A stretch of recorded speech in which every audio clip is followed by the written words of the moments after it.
Hello, all you hardworking maintenance and operations teams out there. I'm Ryan Chan, the CEO and founder of UpKeep. Today, we're diving into the ins and outs of creating a successful asset lifecycle management program. A task that may seem daunting, but with the right tools and guidance can become a seamless part of your business strategy. We'll touch on everything from aligning with your business strategy, making data-driven decisions, to fostering a positive culture within your team. So sit tight as we unravel how to navigate this complex process.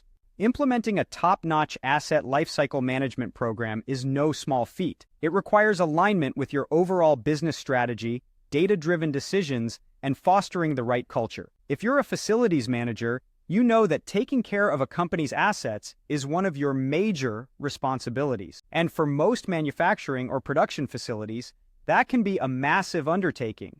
Imagine a single machine that might be worth hundreds of thousands of dollars. Now multiply that by all the equipment operating in a plant, and then add the reactive, preventive, and predictive maintenance tasks that need to be coordinated. It can quickly become overwhelming. But don't worry, we're here to guide you through the steps to create an effective asset management program.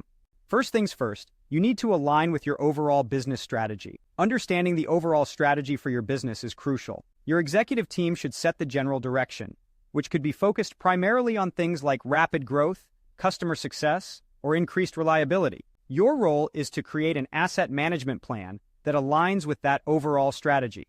Next up, you need to make data-driven decisions. Having solid data is not only necessary for making smarter business decisions, but you also need this data on an ongoing basis to measure your progress. Software such as CMMS and document management systems can help you effectively organize your data to produce helpful reports regularly. By analyzing this data, you can better select the top asset management priorities for your facility.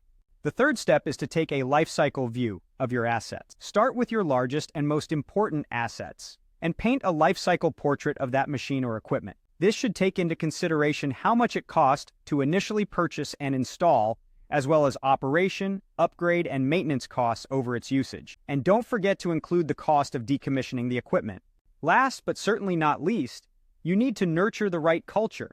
In the end, quality machines, great management programs, and efficient processes mean nothing without the buy-in and cooperation of the people using it all. A strong, consistent management team must lead by example and create a culture where each member of the team takes ownership of his or her role in asset management.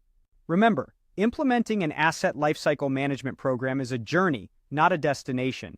It requires continuous effort, regular evaluation, and adjustments as necessary. But with these steps, you're well on your way to creating a program that not only manages your assets effectively, but also aligns with your business strategy and engages your team.